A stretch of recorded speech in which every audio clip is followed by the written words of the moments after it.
guys! Narito ako sa kitchen ng amo ko. Nagpe-prepared ako ng aking lunch. Nakasombrero ako kasi galing po ako sa terrace ni amo. Garden uli. So yan, ito lang yung kakainin natin. Salad. Lagyan ko ng konting tuyo para may lasa. Kasi uulaman ko siya ng isda.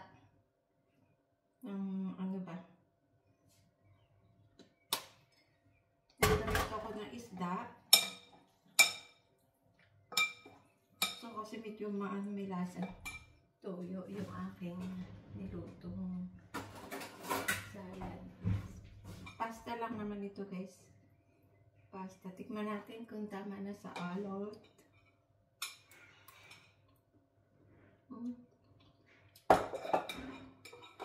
Tabang. Matabang pa.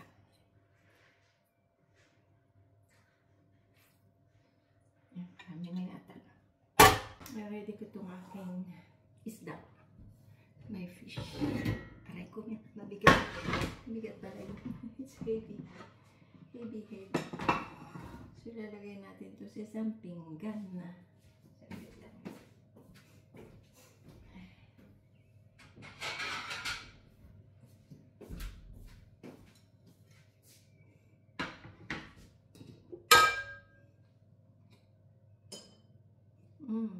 Masarap. Yan lang ang kakainin natin. Tipid ng konti. Ito lang ang ating kakainin guys. Ayan. Oops.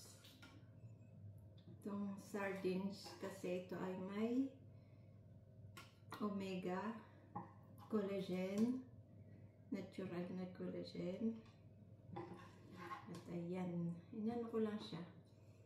Parang pirito, pero hindi naman pirito. Kasi konti lang yung oil na nilagay ko. Tapos tinakpan ko lang sa kawali, guys. So ayan, at kakain tayo. Doon na tayo sa terrace na ako kakain. Narito naman ulit tayo sa terrace ni amo. At nag-garden. Medyo malamig kaya naka-jacket ako ng ganito. Kaya yan, nag-garden, nagdidilig. Kasi, nung isang araw, binacuum ko na lahat itong terrace na to. Tapos ngayon guys, andyan na naman lahat. Yung mga dahon, naglaglaga na naman. So, panibagong linis, panibagong dilig. Tapos, ayun, sorry nga po, hindi ako nakapag-upload ng 2 days pala, hindi ako nakapag-upload. Pagkagaling ko ng Amsterdam, ayun nga po, pagkagaling ko ng Amsterdam, pumunta ako doon ng nag-weekend ako ng Amsterdam, pero sa bus lang kami natulog. Masyadong mapagod pala yun. Umalis kami ng Friday night dito sa Paris. 12 PM. Midnight. Tapos, bumalik kami ng Paris ng Saturday. Almost Sunday morning na pala. 1 AM in the morning. So, 2 gabi guys sa bus na natulog. Pagod. Tapos, grabing pagod sa katawan. Kasi umalis kami doon ng 1 AM in the morning. Nakarating kami ng Paris ay 9 AM na. Kasi every 2 hours nag-i-stop yung bus. Obligado kasi yun guys eh. Tapos, ayun. Bagsak talaga ako pagdating ko. Pagod. Grabing pagod. Buti na lang wala dito si amo. Kaya, Monday, nagtulog. Nagtulog si Lola ng Monday. Tapos kahapon, ano ba ginawa ko kahapon? Kahapon tinatamad pa rin ako. Na nilabas ko yung si Lola. Kahapon nilabas ko si Lola. Pagkatapos, ayun, hindi na ako nakapag-upload guys. Hindi na ako nakapag-vlogs. Kasi nga, pagod. hindi kaya yung ganong katagal ng biyahe. So ito nga ayan, naglilinis na naman ako ng terrace ni amo, nagdidilig. Kasi nga ang bilis bilis guys matuyo kasi hindi pa kinakabit yung yung aming pandilig na automatic. Kaya ayun. Tapos mahangin, tapos yung mga dry leaves naglaglagan na naman. Kasi pag kulang sa tubig ay namamatay yung halaman. Kaya ayan, kaya nagdidilig tayo ngayon guys. So ito kailangan ko naman ilipat. Lipat. Ayan, kailangan kasi tagalan yung yung didilig kasi masyadong dry guys. Halos ayaw lumusot ng tubig. Halimbawa katulad nito guys, oh. Kanina ko pa ipinatong yan, di ba guys? Kanina ko pa ipinatong yan. Pero tingnan nyo, nakalutang yung lupa kasi dry. Na dry yung lupa. Kaya yung tubig, pakiramdam ko lumulusot lang. Hindi naman yun oh, tuyo na tuyo pa rin yung kwan. Samantalang umaapaw na yung tubig. Kaya ginaganyan ko para mabasa talaga siya. O yun. Kaya ibig sabihin, kala ko nadilig ko na, yung pala, lumulusot lang yung tubig. Naghahanap lang siya ng butas na madadaanan, tapos lumulusot lang siya. Hindi talaga siya nadidilig. Kaya yung yun ang problema pag kasi dito during winter, hindi talaga yan dinidilig kasi mamamatay naman sila. Kaya half year na wala silang dilig. Talagang 6 na buwan niya na hindi na didiligan. Kaya talaga yung lupa niya oh, natuyo. Kasi pag winter talaga hindi yan pwedeng diligin. Kasi siya mapuprosen sila, mamamatay. So yan guys, at inabot na naman tayo ng 7 PM sa pagdidilig. Kasi masyadong dry yung halaman. Yung lupa pala. Masyadong dry yung lupa. Kaya ayan, hindi ko na tinanggal itong ko guys. Kasi malamig. Baka tayo ubuhin.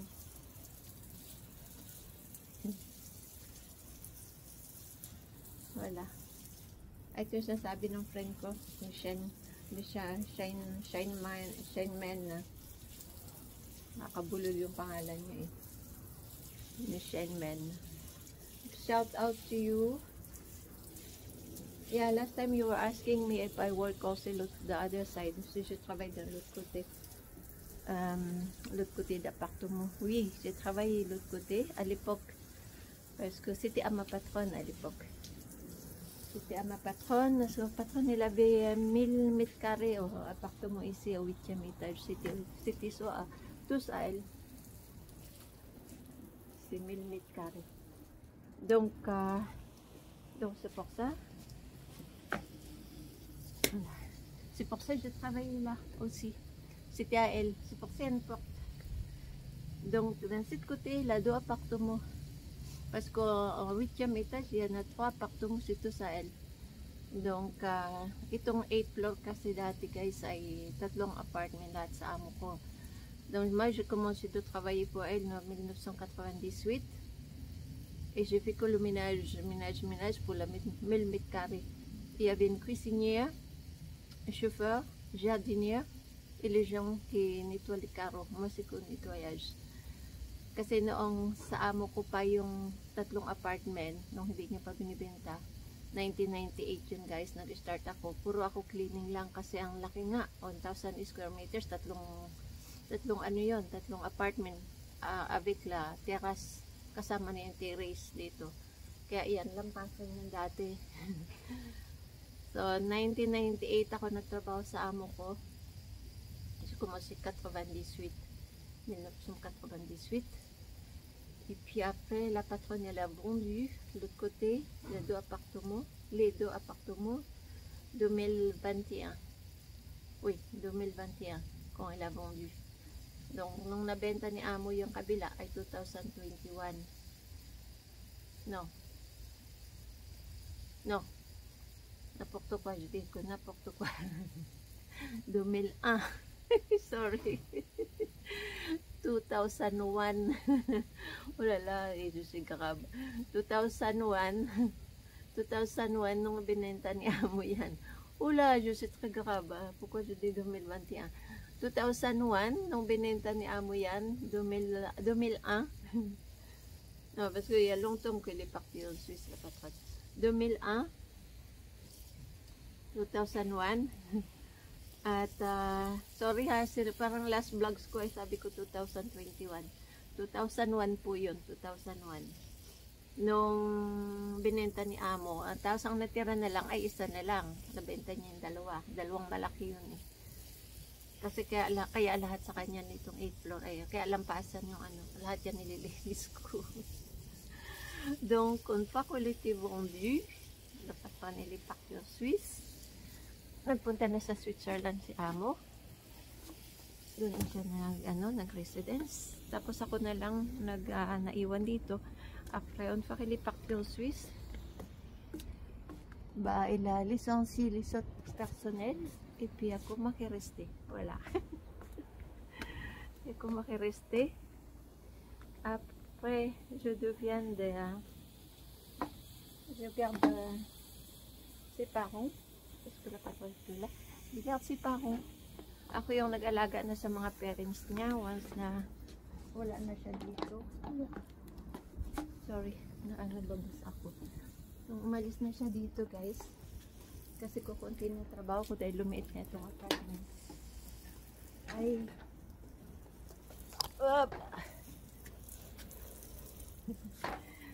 Ay, ako naman na nag-alaga sa parents niya. Nalagaan ko naman yung parents niya, guys. So, je m'occupe ses parents. Après, quand les parents est décédés, je me souviens plus qu'ils sont décédés. 2017 la maman, c'est la dernière, c'est la maman qui est décédée la dernière. 2017. Donc après, je m'occupe encore beaucoup de l'appartement ici. Wala, l'histoire. Kaya ang tagal ko na kay Amo pag ganyan-ganyan lang. Ganyan-ganyan. Ngayon, ginawa niya na akong gouvernante. Maintenant, il m'a mis en position gouvernante de l'appartement. Gouvernante d'être seule aussi. Donc, siyempre mataas-taas na yung sahod ko doon. Naging gouvernante ako. Ang gouvernante, ibig sabihin parang ano ka doon, guys. Parang mayordoma. Pero nag-iisa naman ako dito. Wala man akong minamayor na. Nag-iisa ako dito. Ibig sabihin, mas malaki ang responsibilidad ko doon. Depuis que je suis gouvernante, il y a plus de responsabilité parce que il m'a donné toute la... Je suis responsable de l'appartement, beaucoup plus qu'avant. Donc, c'est pour ça, c'est mieux pour mon retraite plus tard. Voilà, c'est mieux pour mon retraite plus tard. Voilà, Shenmen, j'ai répondu à votre question. Si je travaille de l'autre côté, eh bien oui. Parce que c'était à madame à l'époque. C'était à madame. Après, normalement, la personne qui devrait acheter cet appartement, c'était la madame Dasu. Je l'ai rencontrée, madame Dasu. Madame Dasu, siya yung nag-aano ng may-ari ng mga paggawa ng aeroplano dito, guys. Ang makina ng aeroplano, yung Dasu. So, yan. Kaya, namit ko yun. Then, après, j'ai rencontré aussi Maggie. Maggie, c'est lui l'acteur. Nagtatrabaho siya sa TV. Ano siya yun. Siya dapat din natipili niyan, pero hindi natuloy. So, la personne qui l'a acheté, sorry, nabasaan na ako. La personne qui l'a acheté, après, c'était le patron de G7. Donc, je ne dis pas le nom. Non, c'est le patron de G7 qui l'a acheté. Voilà. Voilà, c'était une histoire que j'ai pas le droit de dire ça. Mais c'est pas grave. J'ai pas tout donné le détail. Il n'y a pas de nom. Il n'y a pas de nom. Et puis la patronne, elle est dans la Google. Si vous connaissez son prénom, vous la retrouvez. Parce qu'elle était connue. Elle était connue, la patronne. Donc voilà, kilala kasi ang amo. Kaya hindi ko masyadong yung kanyang detalye. Mahirap na. Baka tayo makuha ng trabaho. Wala naman tayo kinikita maigi dito sa vlogs. Tapos nawalan pa tayo ng trabaho dahil sa pagbablog. Patay tayo. Uwi tayong luhaan. So, yan guys. At, kaya yan ang naging trabaho ko. Nung dumating ako kay amo, katatapos ko lang ng divorce sa husband ko na French. Quand j'ai arrivé ici au travail, quand elle m'a embauché ma patronne, c'était 1998. Je viens de finir mon divorce avec mon ex-mari français. Parce que it takes 6 years yung akong divorce. Nag-divorce kami in 1992. Nag-start pala kami mag-divorce 1992. 96 na pronounce yung divorce. So, on a commencé le divorce 1992. Et il était prononcé à 96. Kaya ayan ang history guys, no? Uy, sabit-sabit ko pa dyan. Sabi ko pa nadiligan ko ba? Yan ang aming dekada. Tumagal ng 3 dekada sa amo. Bata pa ako noon eh. 31 lang ako guys nung nag-start ako kay madam. Kaya masigla pa ako noon. Malandi. No, joke. Huwag naman ganun. Sexy pa noon. Mahaba ang buhok. Mahilig sa disco. Kaya noon ko yung mga friends ko noon pagkatapos ng trabaho, takbo sa disco. Siyempre bota po eh. Pero ngayon wala na. Tulog na guys. Pagdating na 9 o'clock, tulog na. Ganun ang buhay sa abroad. Kailangan enjoy. Dito guys, matagal talagang mag-divorce. Lalo pag maglalaban kayo. Meron mo maglalaban ka sa divorce ng asawa mo. Pero kung alam niya, yung payag kayo sa bawat isa, ay madali. Dito, kaya nabot kami ng 6 years. Sa diocese ng divorce. Silong. Ako guys ay walang anak. Hindi ako nagkaanak. Kahit sa Pilipinas, hindi rin ako naanak. Joke. Pero ano ako, maraming pinakain. Breadwinner po tayo dati nung mga panahon. Kaya, ayun, ang ganap sa buhay ko. Yan ang papel ko yata guys sa buhay. Kaya, ayan. Yan ang ating papel sa buhay. Pero okay naman. Winner pa rin. Hindi na nga alam bread. Winner na ngayon guys. Matanda na. Hindi na nga alam breadwinner. Winner na ako. Winner. Champion. Ay. Ayun na nga lang. At sila B. Ganyan ang gulong ng buhay guys. Kailangan lagi ka lang happy. Huwag mo isipin yung mga kailangan fight. Para sabi nila mga OFW ay laging may laban. Laging panlaban sa gera kasi kaya laban. Pero wala mang kalaban. Sarili mo kalaban kasi kay alipin ng sarili mong pamilya. Pag nasa abroad ka, padala ka ng padala. Dami ko kasing kapatid guys noon. Hanggang ngayon naman, kaya lang siyempre may matatanda na sila. Lumaki na yung mga anak nila. Saka wala na, hindi na ako nag-aano sa kanila. Hindi na ako. Yun na nga lang, kuya ko na lang at saka yung isa kong kapatid. Yun lang ang aking yun ang nagbabantay ng bahay ko. Kasi nga wala man mo bantay. Hindi nga tayo naanakan eh. Sana nagpaanak ako sa Pilipinas. Bago ako nag-abroad guys. Wala eh. Wala swerte. So ayan po. Guys, thank you for watching. At please subscribe. Magkukwento pa ako more next time. Pag nagdidilig pa lang maraming may kukwento eh. Kasi nakakainip tang maghawak ng Sige guys, thank you.